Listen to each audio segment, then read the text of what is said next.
எல்லாரும் எப்படி இருக்கீங்க? நல்லா இருக்கீங்களா? ரொம்ப நேரம் ஆச்சு உங்கள் வீட்டெல்லாம் பேசி. நானும் வீடியோ போஸ்ட் பண்ணணும்னு நினைப்பேன். டைமே இருக்கிறதில்ல பேசுறதுக்கு, வீடியோ போஸ்ட் பண்ணுறதுக்கு. அரசியல்லாம் எப்படி போகுது? விஜய் என்ன பிரச்சாரம்லாம் பண்ணுறாரா? பண்ணாத மாதிரி தான் தெரியுது.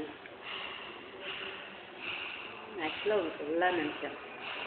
காலையில் நியூஸ் பார்த்தேன்னா, அப்போ வந்துட்டு ஒரு பிரதர் வந்துட்டு சொல்கிறாரு, களத்தில் இறங்கி பிரச்சாரம் பண்ணாதானே ஆகும், களத்தில் இறங்குறதுக்கு தலை வலிக்குது வயிறு வலிக்குதுன்னு விஜய் அண்ணா சொல்கிறாரு அப்படின்னு. இன்னொரு பிரதர் சொல்கிறாரு, நம்ம தலைவர் வந்து ரோடாக போய் பிரச்சாரம் பண்ணுறாரு, வீட்டில் படுத்துக்கிட்டு இல்லை, களத்துக்கே வராத ஒரு அண்ணாவை பற்றி ஏன் தான்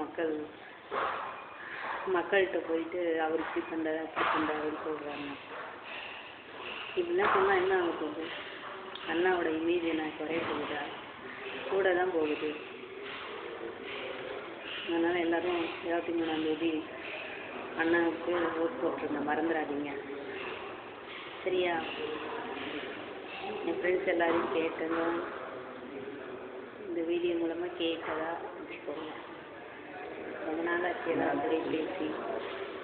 சாப்பிட்டீங்களா? எல்லோரும் நல்லா இருக்கீங்களா? டெக்ஸ்ட் பண்ணுங்க. அப்புறம் வேறு ஏதாவது இருந்தால் சொல்லுங்கள். இதான் சும்மா ஷேர் பண்ணலாம்னு நினச்சேன். நம்ம அண்ணாவை பற்றி இப்படிலாம் பேசுகிறாங்க. 23ஆம் நெருங்கிட்டே இருக்குது, 10 நாள் தான் இருக்குது.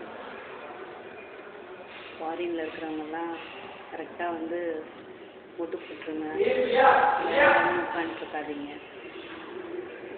நம்ம அண்ணா வர்றது சிஎம் ஆகிறது ரொம்ப முக்கியம். அண்ணா சிஎம் ஆனால் தான் நமக்கு வந்து ஆயிலேருந்து திமுகலேருந்து விடுதலை வரும். மாற்றி மாற்றி ஓட்டு போட்டு என்ன பிரயோஜனம்னு சீமான் அண்ணா கேட்டார் பாருங்க, நம்மளெல்லாம் பார்த்துட்டு.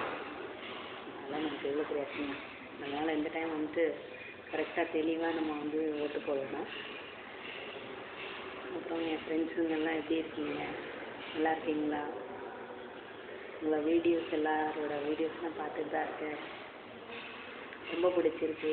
சில வீடியோஸ்லாம் வந்துட்டு சாங்ஸ் எல்லாம் எடுத்து என்னோடய இதில் போடுறேன். சாரி, உங்கள் பெர்மிஷன்லாம் இல்லை. பிகாஸ் ஏன்னா நீங்களே என்னோடய ஃப்ரெண்ட்ஸு, நீங்கள் யாரும் என்னை எதுவும் சொல்ல மாட்டீங்கன்னு நம்பிக்கையில் தான் உங்களோட சாங்ஸ் எல்லாம் நான் செலக்ட் பண்ணி போடுறேன். அப்புறம் என்ன பேசுறது தெரியல. எல்லாத்தையும் பேசிக்கிறேன்னா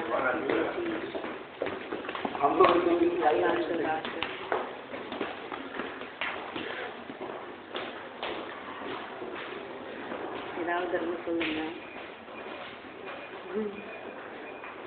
சாப்பிட்டீங்களா? என்ன சாப்பிட்டீங்க? என்ன சொல்கிறதுன்னு தெரியல. நல்லா முடிச்சுட்டு இருக்கேன்.